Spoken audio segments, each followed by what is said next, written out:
Hi అండి, welcome back to my channel Maruti educational world. అందరికీ నమస్కారం అండి.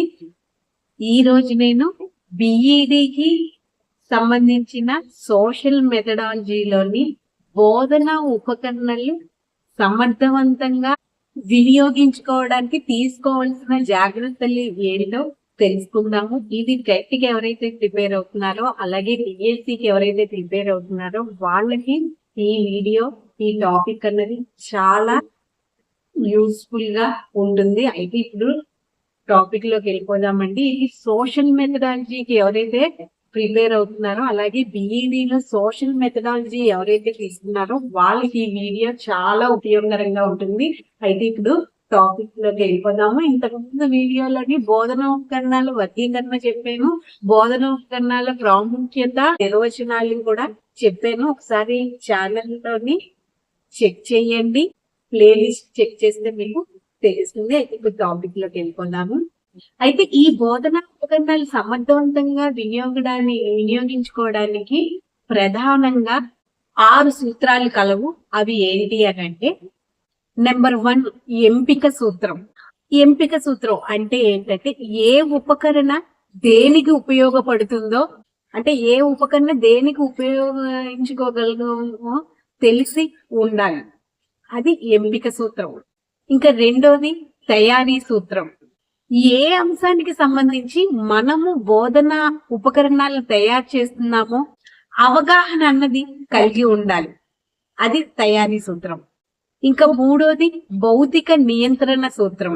తయారు చేసిన ఉపకరణాలను వినియోగించుకున్నటకు తగిన భౌతిక పరిస్థితులు, సదుపాయాలు ఉండాలని తెలుపు సూత్రం.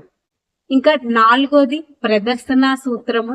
తయారైన ఉపకరణమును అత్యధిక అభ్యసన ప్రయోజనం పొందు, అంటే ఏ ఉపకరణాన్ని అయితే తయారు చేసామో ఆ తయారైన ఉపకరణము అభ్యసన ప్రయోజనం పొందే విధంగా ఉండాలి. అంటే పొందే విధంగా ఉండాలి అనే దానికన్నా పొందే విధంగా ప్రదర్శించాలి. అది ప్రదర్శన సూత్రము. ఇంకా ఐదోది భాగస్వామ్య సూత్రం. ఎక్కువ మంది విద్యార్థులు ఉపకరణల వినియోగంలో పాలు పంచుకునేటట్లుగా ఉండాలి ఆ ఉపకరణలు. ఇంకా లాస్ట్ 6వది మదింపు సూత్రం. అయితే ఎన్నుకొనిన బోధన అభ్యసన లక్ష్యాలను బోధనా ఉపకరణాలు ఎంత మేరకు సాధించడానికి దోహదపడుతున్నాయో మదింపు చేయాలి. అది మదింపు సూత్రం అన్నమాట. ఈ 6 సూత్రాలు బోధనా ఉపకరణాలు సమర్థవంతంగా వినియోగించుకోవడానికి తీసుకోవాల్సిన తగిన జాగ్రత్తలు అన్నమాట. ఈ 6 సూత్రాలు అవుతాయి. అయితే ఇంకా నెక్స్ట్ ఏంటి అని అంటే, బోధనా ఉపకరణాల ప్రయోజనాలు. బాగానే ఉంది, ఈ సూత్రాలన్నీ ఉన్నాయి. మరి ఈ ఉపకరణాల ప్రయోజనాలు ఏంటి అని అంటే, ఈ ఉపకరణాలు ఉపయోగించే పాఠం అన్నది బోధిస్తే ప్రత్యక్ష అనుభవాలు వస్తాయి, సమయం ఆదా అవుతుంది, శాశ్వత అభ్యసనం ఉంటుంది. ఉపకరణాల ద్వారా అభ్యసనం 55% ఎక్కువ కాలం గుర్తుంటాయి. ఉపకరణాల ద్వారా కానీ మనము ఈ పాఠాన్ని బోధిస్తే 55% అభ్యసనం అన్నది 55% గుర్తు ఉంటుంది ఎక్కువ కాలం. అదే విధంగా ఇలా చేస్తే ఉపకరణాలు ఉపయోగించి కానీ మనము అభ్యసనం అన్నది చేస్తే విసుగును పోగొడతాయి. ఉపాధ్యాయుడు శక్తిని, కాలాన్ని ఆదా చేయొచ్చు. అమూర్త భావనలను అవగాహన చేయించును. ఇవి ఉపకరణాలు ఉపయోగించి అభ్యసనం చేయడం వల్ల ప్రయోజనాలు. అయితే మరి వీటికి పరిమితులు కూడా ఉన్నాయి. అవి ఏంటి అని అంటే, ఇప్పుడు నేను చెప్పినవి బోధనా ఉపకరణాల ప్రయోజనాలు. ఇప్పుడు నేను చెప్పబోయేవి బోధనా ఉపకరణాల పరిమితులు. అయితే పరిమితులు ఏంటి అంటే, ఈ ఉపకరణాలు అన్నవి ఉపాధ్యాయుడి పాత్రను అయితే పోషించలేవు. అదే విధంగా సహజ వస్తువుల భావనను కూడా కలిగించలేవు.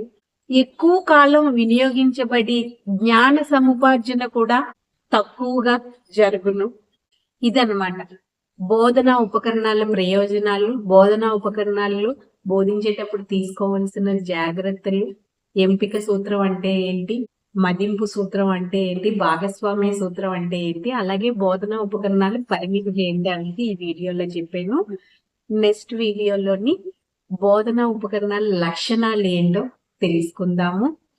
అయితే ఒక్క చిన్న మనవి, ఒకసారి మీరు ప్లేలిస్ట్ కానీ చూసి చెక్ చేస్తే సబ్జెక్ట్ వారి టాపిక్స్ ఉంటాయి, ఇంపార్టెంట్ క్వశ్చన్స్ కూడా ఉంటాయి. సోషల్ మెథడాలజీకి సంబంధించి, చైల్డ్ డెవలప్మెంట్ కి సంబంధించి, సైకాలజీకి సంబంధించి క్వశ్చన్స్ అన్నది టాపిక్స్ ఎక్స్ప్లెనేషన్ ఉంటాయి అన్నమాట. ఒకసారి చెక్ చేయండి, ప్లేలిస్ట్ ని చెక్ చేసి ఛానల్ ని సబ్స్క్రైబ్ చేయండి. ఈ వీడియో కానీ మీకు నచ్చితే లైక్ చేయండి. Okay, thank you.